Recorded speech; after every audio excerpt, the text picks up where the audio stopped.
Olá pessoal, estamos começando aqui uma videoaula falando sobre o cristianismo dentro da sociedade romana, da civilização romana. Já gravamos vídeos anteriores falando sobre essa civilização, pessoal. O primeiro vídeo falando sobre a monarquia romana, ou seja, como é que Roma surge enquanto cidade e a estrutura que essa civilização possuía no período onde os reis a comandavam. A posteriori, falamos também um pouco sobre o período da República Romana, sobre como os senadores ocuparam os cargos de liderança e como eles se distribuíam para poder dividir as diversas atribuições da sociedade daquele período. Na videoaula de agora estaremos discutindo um pouco sobre a religião cristã dentro da sociedade da civilização romana, ok? Em primeiro lugar, discutiremos um pouco sobre os motivos que levaram os cristãos a serem perseguidos, que a gente pode elencar três. O primeiro deles, o fato deles considerarem Jesus Cristo como o Deus, como o único Deus que as pessoas deveriam acreditar. Isso era um choque. Primeiro porque Jesus, dentro da sociedade romana, foi preso pelo império e foi considerado por esse império como um criminoso que morreria em uma cruz, que era considerado uma das maneiras de execução mais brutais que existiam na época. E o que é que acontece? Os cristãos pegam essa maneira de tortura, de execução, e colocam a pessoa que foi executada como alguém acima do imperador, dizendo que ele era o único Deus. E quando eu digo que acima do imperador, é pelo seguinte: se a gente for observar a sociedade romana, a gente vai perceber que era uma sociedade politeísta, uma sociedade que acreditava em vários deuses. E dentro dessa sociedade politeísta, os imperadores que passavam eram considerados deuses.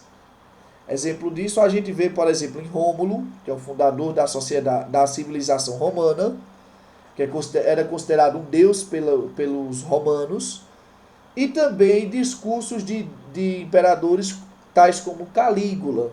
Calígula era um perseguidor dos cristãos e em uma determinada feita, isso é demonstrado em alguns documentos históricos, ele disse que era considerado um deus que tomou a forma de homem e habitou no meio dos romanos.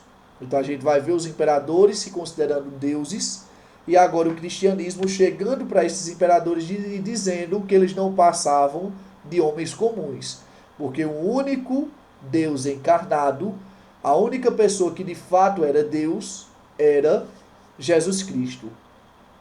E terceiro elemento, o cristianismo pregava igualdade entre as pessoas.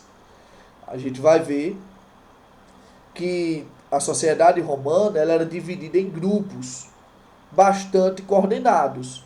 Existia o grupo dos aristocratas, que eram os cidadãos ricos da sociedade romana. Posteriormente existiam os plebeus, os escravos, os cidadãos de fora, que comercializavam na cidade, mas não tinham direitos políticos. E o que é que acontece? O cristianismo chega para essa divisão bastante estabelecida e começa a se chocar com ela, dizendo que não existia perante Deus a distinção entre os homens, ricos, pobres, comerciantes externos ou escravos eram todos iguais. Inclusive era comum você entrar dentro de um culto cristão nos primeiros séculos, no período da igreja primitiva, e ver, às vezes, um escravo pregando, ministrando o culto, como seria a liturgia do culto, enquanto os ricos aristocratas estavam sentados no público, ouvindo a mensagem do Evangelho. Então existiam esses motivos. E o que é que acontece? Os cristãos que eram pegos proferindo os romanos que eram pegos proferindo o evangelho, ou seja, acreditando no cristianismo, eles eram levados para a execução. Trouxe aqui, por exemplo, uma imagem aqui, pessoal, mostrando algumas maneiras que eles eram executados. A gente vai ver, por exemplo, aqui a retirada da pele dos cristãos, eles estando ainda vivos.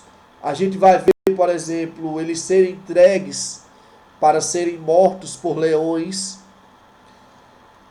amarrados muitas das vezes, sendo executados a partir de óleos quentes. Eles eram colocados sobre uma chapa de aço que era esquentada continuamente, e à medida que eles estavam sobre essa chapa de aço, era colocado óleo fervente para piorar,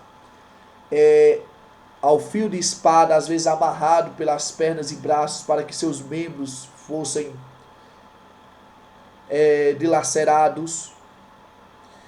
Ou seja, existiam várias formas. Existia a crucificação dentro das arenas. O que é que acontece? Para não morrerem os cristãos, eles começaram a fazer seus cultos em lugares pouco convencionais.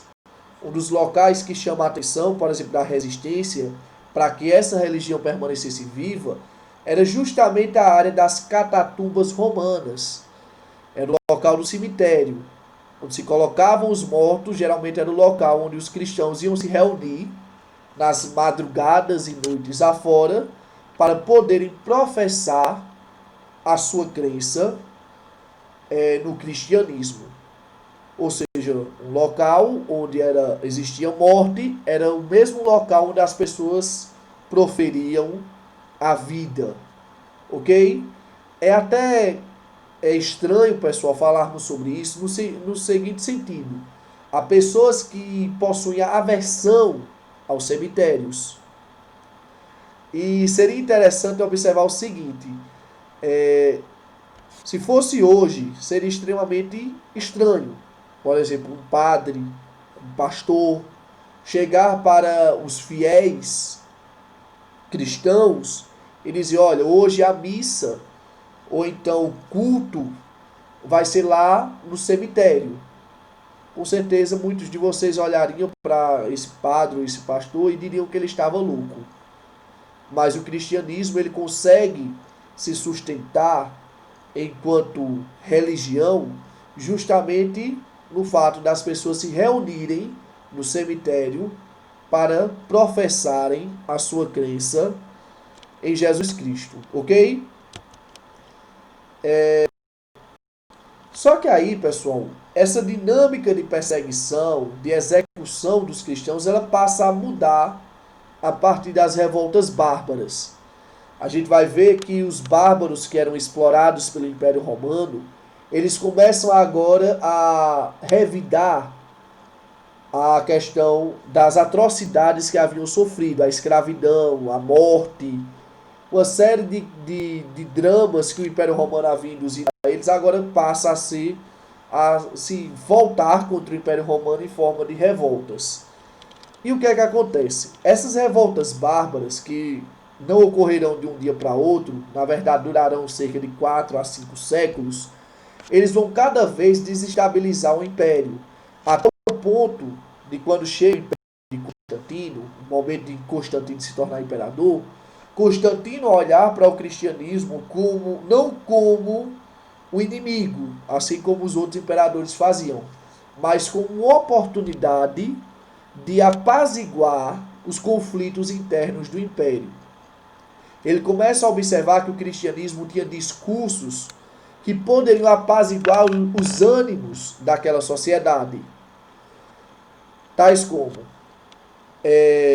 as pessoas estavam preocupadas com a escassez de alimentos que estava ocorrendo. O cristianismo chegava para essas pessoas e dizia: olha, por que andais inquietos pelo que há vez de comer, pelo que há vez de vestir? Olhai para os passarinhos. Por acaso plantam ou cegam a terra para obter alimentos? E por acaso, pelo fato de não fazerem isso, lhe faltam mantimentos? Olhai para os lírios do campo, que nem Salomão, em toda a sua grandeza, se vestiu tão bem quanto eles. Ou seja, se as pessoas estavam preocupadas com a escassez de alimentos, o cristianismo chegava e apresentava a eles a provisão divina. Se as pessoas estavam preocupadas pela falta de roupas, pela falta de estrutura, o cristianismo apresentava os lírios do campo. E se viesse ainda a persistir a escassez, o cristianismo ainda prometia o quê? Uma vida eterna, onde toda dor seria cessada. Você pega, por exemplo, o Sermão do Monte, descrito lá no Evangelho de Mateus, você vai ver que o próprio Jesus ele chega a dizer o seguinte: por que ajuntais tesouro na terra, onde os ladrões minam e roubam, e onde a traça tudo corrói? Ajuntais tesouros nos céus, onde os ladrões nem minam, nem roubam, nem a traça corrói. Ou seja, as pessoas deveriam deixar de observar o momento que estavam vivendo e passar a analisar uma vida futura.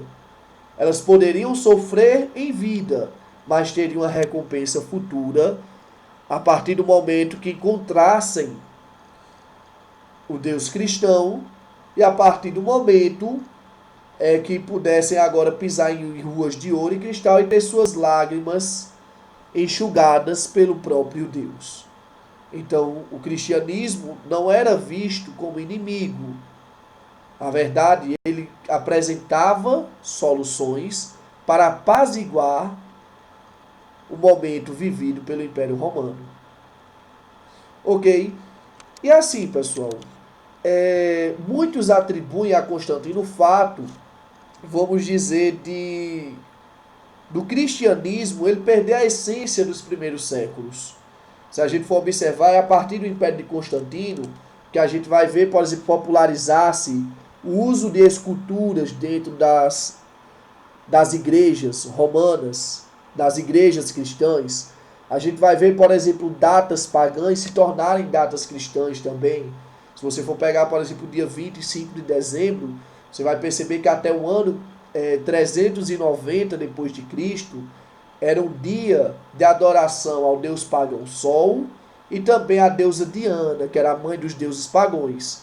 E o que é que Constantino faz? Constantino pega essa data pagã e transforma em uma data cristã. Em vez do Império Romano venerar ao deus Sol, que era um dos deuses pagãos, e a deusa Diana nessa data, ele agora cobre essa data pela figura do nascimento de Jesus e também o momento em que Maria o gera. Ou seja, em vez de as pessoas adorarem ao deus pagão Sol, eles agora passam a falar do nascimento de Jesus. Em vez de falarem da deusa Diana, eles agora falam da virgem, da mulher virgem que gerou ao Filho de Deus. Ok? Então a gente vai ver essas questões. Ah, professor, então o senhor está dizendo que o dia 25 de dezembro não é a data de fato em que Jesus nasceu? Exato. Na verdade, existem vários indícios na própria narrativa bíblica que mostram isso. Se você for observar, o dia 25 de dezembro, ele está dentro de um período no hemisfério norte de verão. Não, de inverno. Um período de inverno. E o que é que acontece? Não é comum os pastores pegarem e cuidarem de ovelhas de inverno. Na verdade, os pastores que cuidam de ovelhas à noite, geralmente eles fazem isso no período de verão. Os dias estão muito quentes e as pessoas dão preferência a criar as ovelhas à noite, justamente porque não aguentam o calor intenso. E a Bíblia relata que os pastores estavam a pastorear ovelhas no período noturno, o que é um claro equívoco. Na verdade, segundo alguns estudiosos, teólogos, também pessoas que estudam a Bíblia, possivelmente Jesus nasceu em outro período do ano, aproximadamente ali entre abril, março, maio, aquele período onde as estações do ano elas são mais quentes. Então, esse discurso de que Jesus nasceu no dia 25 de dezembro também é colocado pelo Império Romano. Ok? É claro que Vocês podem discordar, se discordem, podem falar aí no comentário do YouTube, podem falar comigo, sem problemas. A gente está apto ao debate, ok? Espero ter esclarecido um pouco sobre esse período. Se vocês tiverem dúvidas sobre esse conteúdo, vocês podem falar comigo. Estou disponível lá pelo WhatsApp, Instagram, Facebook, pelo Classroom. Vocês também podem postar as dúvidas de vocês aí nos próprios comentários do YouTube, que a gente vai estar apto a orientar vocês acerca da temática. Desde já agradeço a atenção de todos vocês e desejo a todos bons estudos.